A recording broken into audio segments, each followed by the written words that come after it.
Good morning everyone. Now the part 2 of the lesson solution is solubility of gases and solids in liquid. Now let us first discuss about this term, that is the solubility. So the solubility of a substance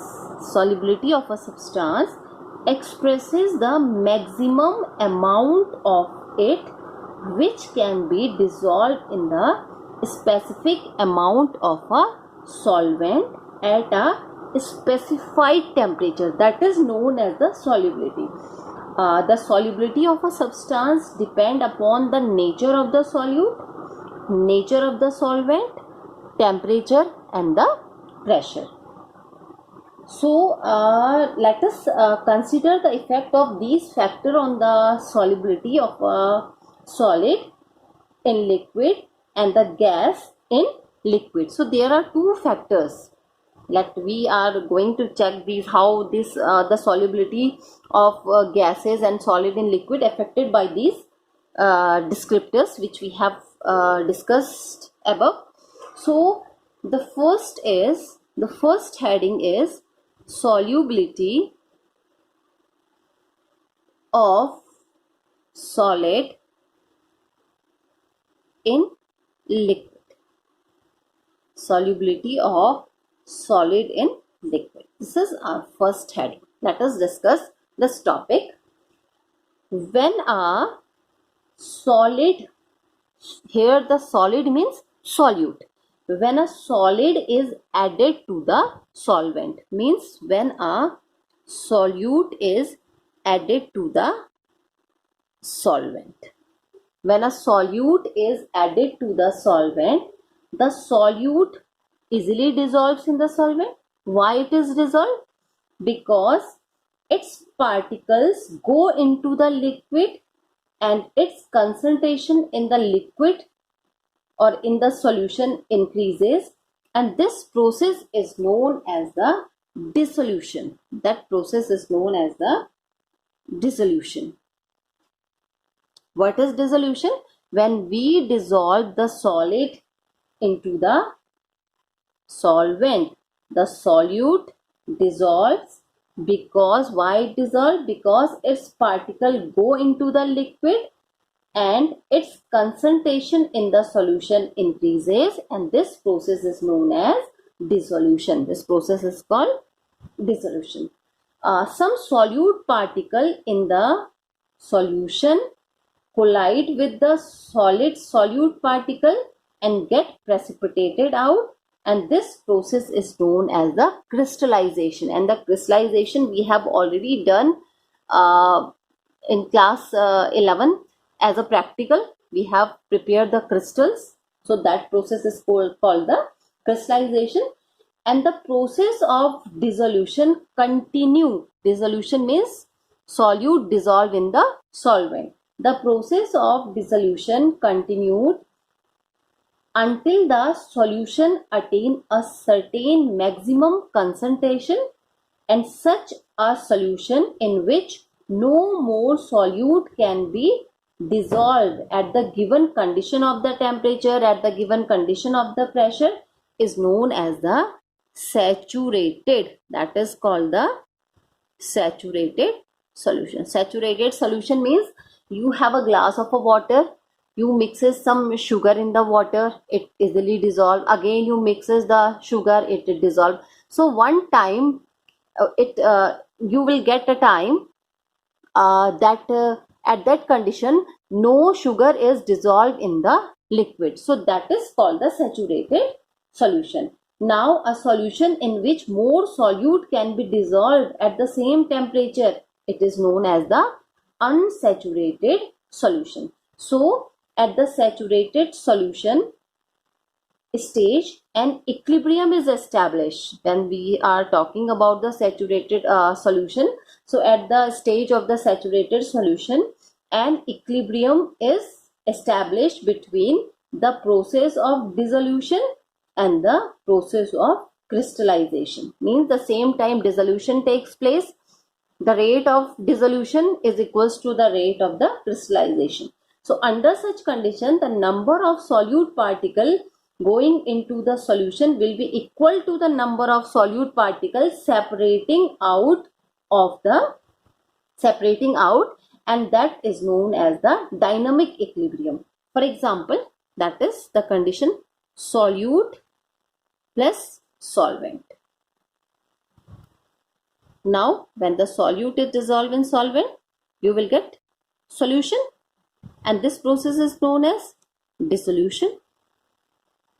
When the solute is dissolved in the solvent, the process is known as the dissolution. Now this is the forward reaction, and what will be the backward reaction? The backward reaction is crystallization. That is crystallization. Crystallization means the solute particle separating out of the solution, and they form the crystal-like structure. That process is known as the crystallization. So in saturated solution, if we are talking about the saturated solution, in saturated solution, the concentration of the solute in the solution will remain constant under a given condition. And what are these given conditions? That is the temperature and the pressure, and the maximum amount of solute that dissolve in completely in a given amount of solvent at a particular temperature is known as the solubility. That is called the solubility. Therefore, the solubility of a substance at a given temperature is defined at, if we are going to define the solubility at a given temperature, so it is called the amount of solid dissolved in the 100 gram of solvent. The amount of solid, that is solute dissolved in 100 gram of solvent at a given temperature to form saturated solution. That is known as the solubility. Now the next topic is factors affecting the solubility of a solid in a liquid. That is, the solubility of a solid in liquid depends upon the various factors. Now let us discuss these factors one by one. So the first factor is nature of solute as well as solvent, because we are talking about the solubility of solid in liquid, so it depends upon the nature of solute and the solvent. That is, every solid does not dissolve in the given liquid. We all know very well every solid doesn't dissolve in the given liquid or in every liquid. So in general, a solid dissolve in a liquid if the intermolecular interaction are similar in the solute and the solvent, and it is depend on a rule, that it follows a rule, and that rule is like dissolves like. So what is the meaning of like dissolve like? Means if there is a intermolecular interaction between solute and solvent, so the solute is easily dissolved in that solvent, where in between them there is a intermolecular interaction. So that is the rule. This one is the rule, like dissolves like. It means that ionic compound dissolve more readily in the polar solvent. And what is the polar solvent? The very good example of the polar solvent is the water. and very little soluble or almost insoluble in the non-polar solvent. And what are the non-polar? If we are talking about the polar solvent, so the polar solvent means water. Water is the example of polar solvent. If we talk about the non-polar solvent, it means we are talking about benzene, we are talking about ether, we are talking about CCl4.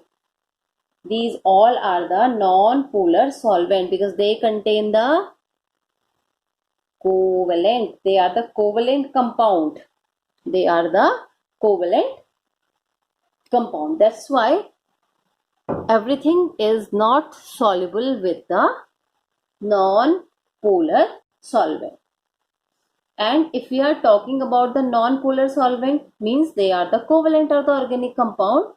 Compound are soluble in the non-polar solvent like the benzene, ether, carbon tetrachloride, but very little soluble in the water. So those who are soluble, whose solubility is greater in the water, they are least soluble or almost insoluble in the non-polar solvent, and those substances who are readily soluble with the non-polar solvent like benzene, ether, carbon tetrachloride, they are readily or almost insoluble in the water. So that is the effect of the nature of the solute and the solvent. So this is the one of the important factor on the solubility of a solid in the liquid. Now let us discuss one example, that is we have salt and we have sugar. We all know very well that salt and the sugar both are soluble in water, but if we check the solubility, so it is observed that salt, that is sodium chloride, it is easily dissolved in water, whereas the sugar is readily dissolved in water. Why this one is, its solubility is much more in comparison to the sugar? Because it is an ionic compound. NaCl is an ionic compound, and if we are talking about the sugar, this is the covalent compound. This is covalent compound, and this one is the ionic compound. So its solubility in water is higher in comparison to the sugar.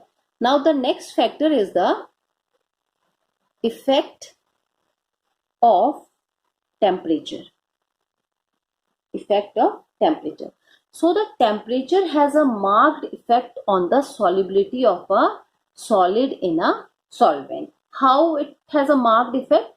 The solubility may increase or decrease with increase in temperature as well as decrease in temperature. So the variation of the solubility of some common substances with the temperature, we have discussed some examples, because we know very well when we increase the temperature, sometimes the solubility increases, we decrease the temperature, the solubility is decreases. So let us discuss this topic with the help of some common example. So the first example is the solubility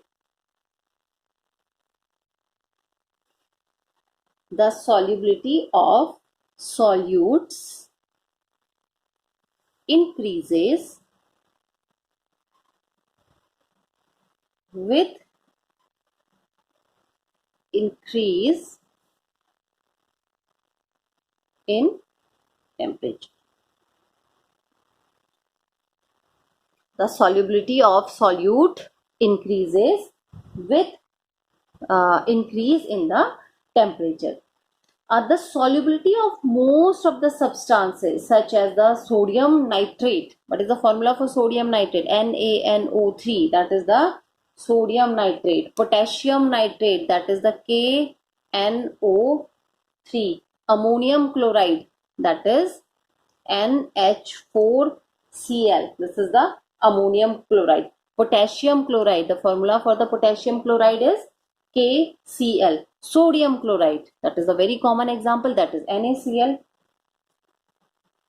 They increases with increase in temperature. For example, we have a 2 glass of water. One is filled with a cold water and another one is filled with the hot water. When we dissolve the NaCl in the cold water and we dissolve the same amount of NaCl in the hot water, so it is clearly observed that in case of the hot water, NaCl is quickly dissolved in hot water in comparison to the cold water. And this is because the dissolution process of these substances is endothermic. The dissolution process of these substances is endothermic, and we are talking about endothermic means since these substances absorb heat on forming the solution, and therefore their solubility increases with increase in the temperature. So this is the effect of the temperature. Now the next is the third point is effect of pressure. This is the next point, that is the effect of pressure. The effect of pressure on the solubility of the solid and liquid is generally very small, or we can say that it is insignificant. And why it is insignificant? Because solid and liquid are highly incompressible. Because there is, in case of the solid, there is a no interparticular distance. In case of the liquid, there is a little bit particle distance, atomic distance is little bit. So they are highly incompressible and practically remain unaffected by change in the pressure. So there is no effect or insignificant effect of the pressure. Now the next topic is solubility of gases in liquid. Solubility of gases in liquid. So the gases dissolve in liquid to form a homogeneous solution. When the gases dissolve in liquid, we get a homogeneous solution. Many gases dissolve in water. There are so many gases which easily dissolve in water. Oxygen dissolve only to a small extent in the water. The nature of water, the natural water contain dissolved oxygen, which is a vital in sustaining the all aquatic life. We all know very well that in the aquatic organism grasp the oxygen for the breathing process, and that oxygen is dissolved, already present in the water, and that is known as the dissolved oxygen. The different gases are soluble in water to the different extent. The extent is different for the different kind of gases. Some gases are also soluble in the solvent, like that is ethanol, ether, benzene, and the solubility of a gas in a particular liquid may be expressed as, that is, the volume of a gas that can dissolve in a fixed volume of liquid to form a saturated solution at a given temperature. So the solubility, let us now come to this topic. The solubility of gas also be expressed in terms of the molarity, or also be expressed in terms of the mole fraction of a gas. The solubility of a gas is also expressed in terms of a molarity, or also in the form of, or in terms of the mole fraction of a gas. Now let us discuss about the factors. What are the factors? What are the factors affecting the solubility of a gas in a liquid? So again the first factor is always same, that is the nature of gas. The factor is nature of gas and the solvent. Nature of gas and the solvent, because here we are discussing about the gases, solubility of gases in liquid. So the nature of the gas, that, and the solvent. Solvent means liquid. The solubility of different gases in the same solvent varies considerably. There is no specific pattern for the solubility of every kind of a gas with the solvent. Now let us discuss some example. Like gases like nitrogen, hydrogen, oxygen, helium, etc. dissolve in water to the small extent, whereas the gases like ammonia, if we are talking about the ammonia, gases like sulfur dioxide, gases like hydrogen chloride, they are highly soluble in water, and the solubility of the gases is due to the chemical reaction of these gases. The solubility, their high solubility, is because of their chemical reaction with water to form ammonium hydroxide. If it is react with the ammonia, it form sulfurous acid if it is react with the sulfur dioxide.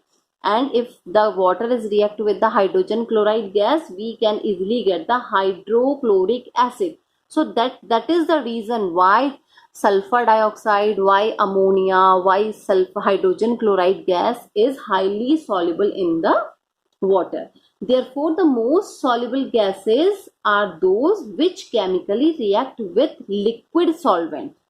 These are the type of the highly soluble gases. Oxygen, nitrogen, carbon dioxide are much more soluble in the ethanol in comparison to the water at the same temperature and the pressure. If we have the oxygen, nitrogen, hydrogen gas prefer to, or carbon dioxide gas prefer to make solution with the ethanol in comparison to the water.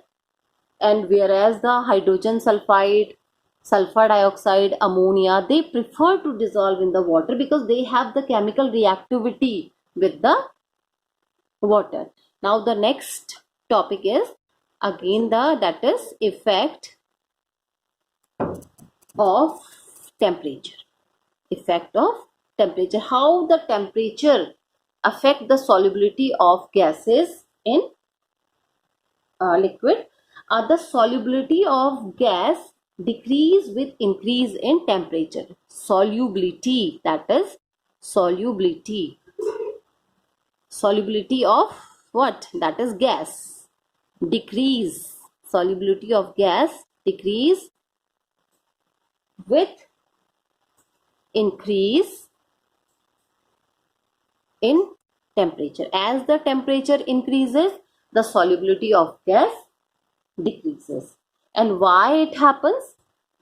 Because gases dissolve in liquid with the evolution of heat. Gases dissolve in liquid with the evolution of heat. And if there is a evolution of heat, it means that it is a exothermic process.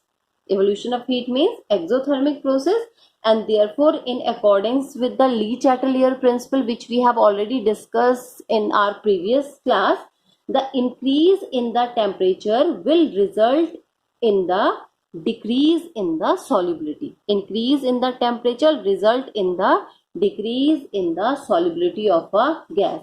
And it is for this reason that most of the gases which dissolve without ionizing are readily expelled out from the solution by the process called boiling. By the help of the boiling, you can easily expel such kind of gases. Now the next factor is the effect of pressure. The solubility of a gas, increase with increase in the pressure. That is the solubility. Solubility is directly proportional to the pressure.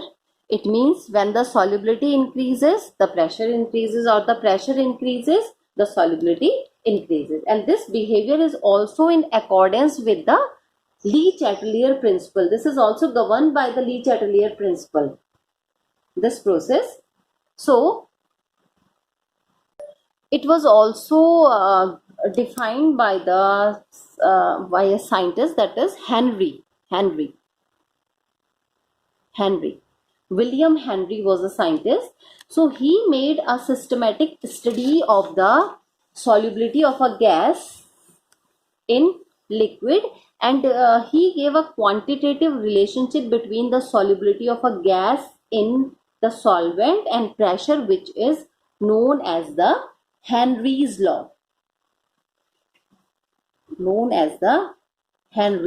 law.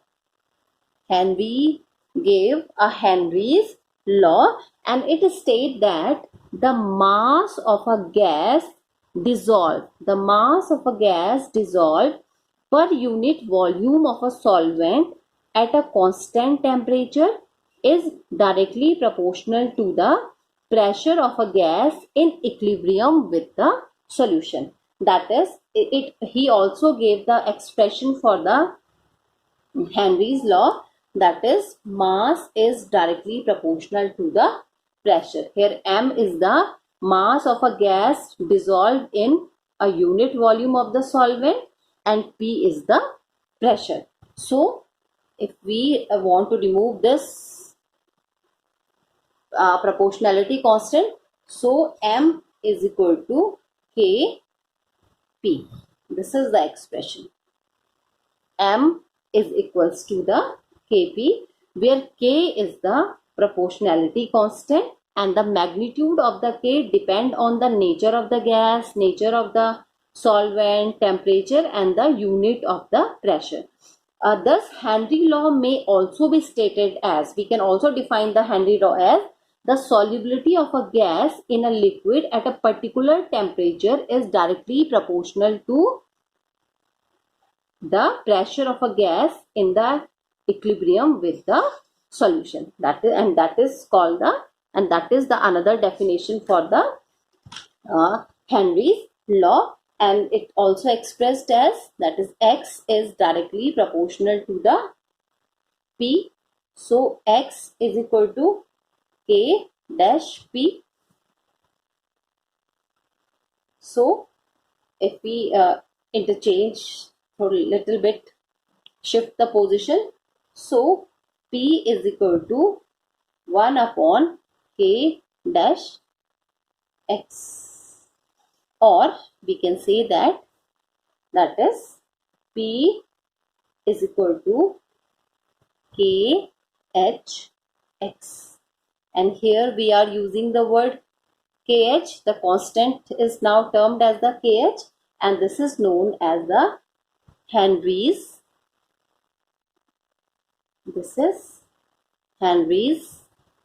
law constant. That constant is known as the Henry's law constant, and the Henry law may also be stated as the partial pressure of a gas in a vapor phase. The partial pressure of a gas in a vapor phase is directly proportional to the mole fraction of a gas in the solution.